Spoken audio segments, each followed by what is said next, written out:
মাননীয় প্রধানমন্ত্রীর ভাষণ শুনলাম ওই দিন বসে বসে। তিনি সেই ভাষণের মধ্যে ওনার বাবার প্রশংসা যা করেছেন এর 100 ভাগের 1 ভাগ প্রশংসা যদি আল্লাহর করতেন, আল্লাহ মুসিবত সরাই নিত। আমরা মাজারওয়ালার কাছে আশ্রয় চাই, আমরা পীরের পায়ে পড়ে আশ্রয় চাই, আমরা বিভিন্ন মূর্তির কাছে আশ্রয় চাই, আমরা বিভিন্ন রাষ্ট্রপ্রধানের কাছে আশ্রয় চাই। এই সবগুলি জিন্নাতের অংশ, শয়তানের অংশ।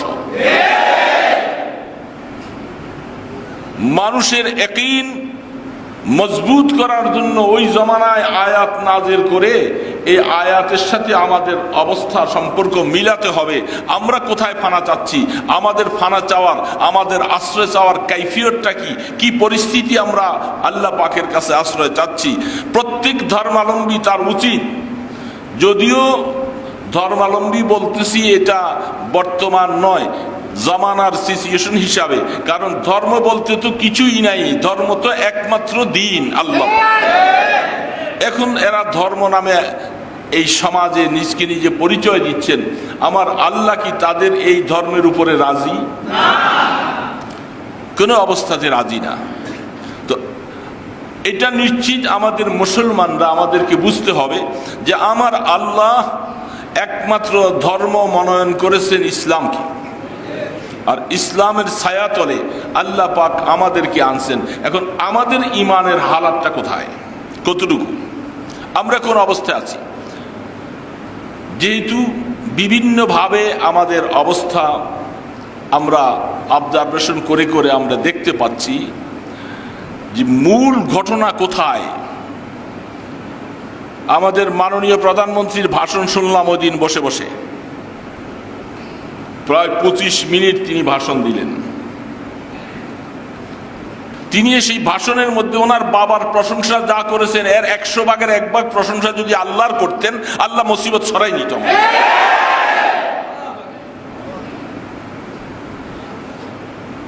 শুধু কেবল অপেক্ষায় ছিলাম, মনে হয় যেন এই মনে হয় আল্লাহর উপরে আশ্বস্ত হবে, এই মনে হয় আল্লাহ পাকের কথাটা বলবেন।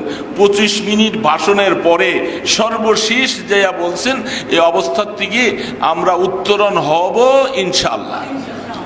উত্তরণ হব বলছে, উত্তরণ করবেন আল্লাহ এইটাও বলে নাই। তো আমরা আমাদের দুঃখ বলার জায়গা নাই কোথায়? আমরা কি কোনো অমুসলিম রাষ্ট্রপ্রধানের অধীনে আছি? আমরা তো একজন মুসলিম, যার সম্পর্কে বলা হচ্ছে যিনি তাহাজ্জুদ পড়ে, যিনি কোরআন পড়েন, তার তো এই মুহূর্তে প্রত্যেকটা কথায় কথায় আল্লাহর উপরে তার আস্থা বেশি হবে, এটাই আমরা কামনা করেছিলাম। কিন্তু আফসোসের বিষয়, এখন পর্যন্ত আল্লাহকে বুঝতে আরো কিছু গভীরে যেতে হবে। আল্লাহর জাতের কসম করে বলতে পারি, যত ক্ষমতা আপনার কাছে কোন রাষ্ট্রপ্রধানের কাছে আছে, সমস্ত ক্ষমতাগুলি একসাথে নিয়ে আমার আল্লাহ পাকের সামনে যান মোকাবেলায়, আমার আল্লাহ পাক বলেন তোর এই সমস্ত ক্ষমতা উৎখাত করতে আমার কাছে একটা সেকেন্ড মাত্র। কেন তোমরা ফিরে আসো না এখন আমার কাছে? কেন আমার দ্বারপ্রাপ্ত হও না? কেন আমার কাছে আসছো না?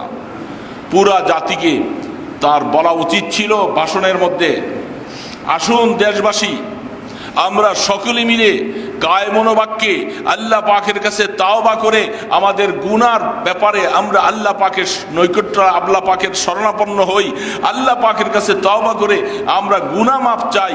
আল্লাহ যেন এই মুসিবত থেকে আমাদেরকে, জাতিকে যেন উদ্ধার করেন। এই কথাটা তার বলা দরকার ছিল বারবার। তিনি একজন রাষ্ট্রপ্রধান, ওনার কাছে আমরা এটা কামনা করছিলাম। কিন্তু আফসোস, ওনার সেতুমন্ত্রীর কথা শুনলে শরীরের পশমগুলি সব পড়ে যেতে চায়। আশ্চর্য কথা, আমি তো মাঝে মধ্যে মনে মনে আমি খেয়াল করছি, এই সমস্ত পচা কথার কারণে আল্লাহ রাগ করতেছেন আরো বেশি। যে তোমাদের এই পচা কথাগুলির কারণে আল্লাহ গোসা হয়ে যান বেশি, যে তোমরা ক্ষমতার মস্তদে বসে, তুমি সেতুমন্ত্রী, সেতু মন্ত্রী, রাস্তাঘাট তুমি ঠিক করে দাও না, তোমার জান্নাতে যাওয়ার রাস্তাটা বেঁকা হয়ে রয়েছে, ওইটা আগে সোজা করো, তোমার জান্নাতে যেতে পারবে না।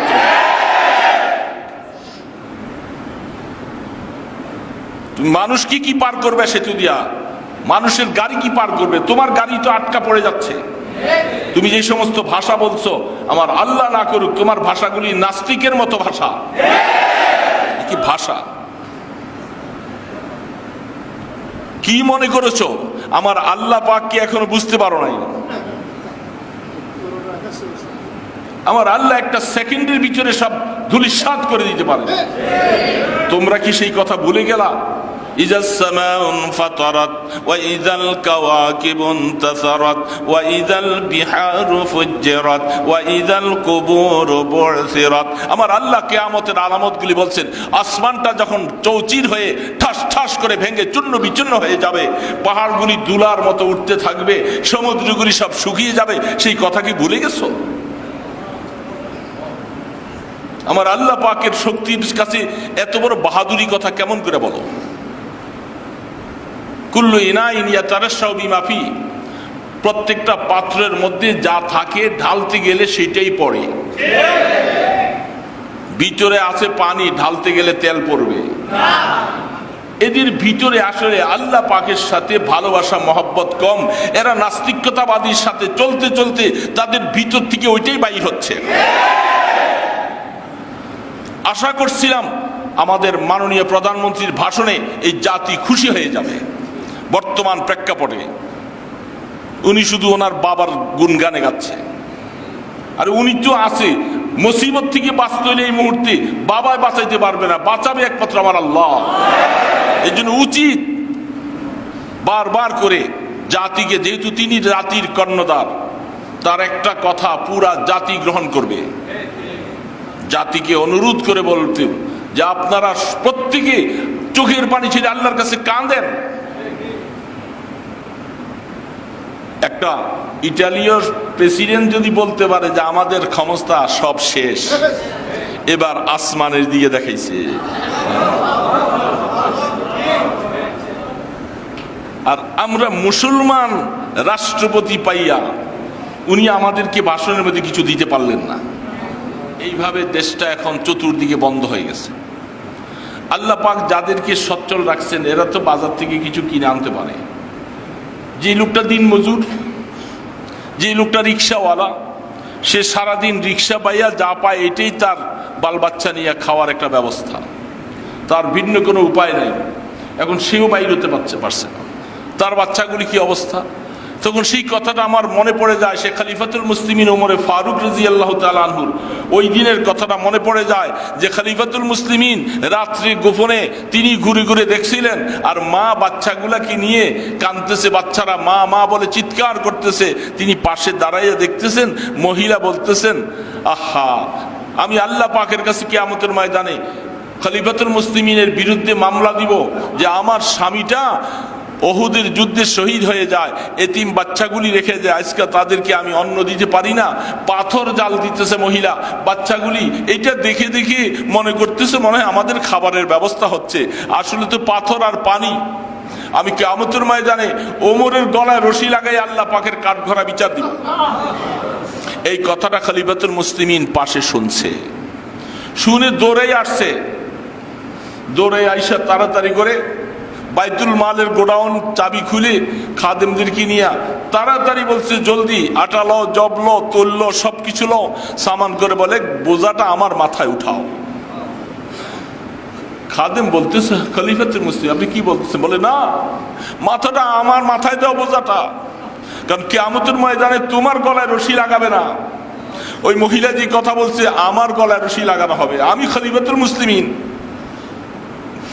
আমাকে কিয়ামতের ময়দানে জিজ্ঞাসা করা হবে। কোনোভাবে মানলেন না, বোঝাটা নিজের মাথায় নিলেন, নিয়ে তাড়াতাড়ি যেয়ে বস্তা ফেলালেন, বলে চুলা জ্বালাও, তাড়াতাড়ি করে খানা পাকাইতে থাকো। বস্তা ফালানোর পরে মহিলা সহ দৌড়ে আসছে, কে তোমরা কারা? বলে কারা, পরে আগে এদেরকে খানা তৈরি করি। খানা তৈরি করে খলিফাতুল মুসলিম বলতেছে বাচ্চাগুলাকে কাঁদতে দেখছি, এদের হাসি মুখ দেখা পর্যন্ত আমি যাব না এখান থেকে। খানা পাকাইয়া এদের মুখে খাওয়া দিয়েছেন, বাচ্চাগুলি এখন হাসতেছে। খাদেম বলতেছেন এবং ওই মহিলাটা বলতেছেন, আল্লাহ তোমাকে খলিফাতুল মুসলিমিন ওমরকে না বানাইয়া তোমাকে যদি আল্লাহ রাষ্ট্রপতি বানাইতো বেশি ভালো ছিল। সে তো তাকে চেনে না। খাবারগুলি পাকাইয়া তার সামনে দিয়া হঠাৎ করে ফজরের আজান হয়ে যায়। খাদেম বলতেছে, খলিফাতুল মুসলিমিন আপনাকে তো মসজিদে নববীতে নামাজ পড়াইতে হবে, আপনি তাড়াতাড়ি চলে যান। এই কথা বলার পর মহিলার চোখ বড় হয়ে গেছে। খলিফাতুল মুসলিমিন কাকে বললা তুমি?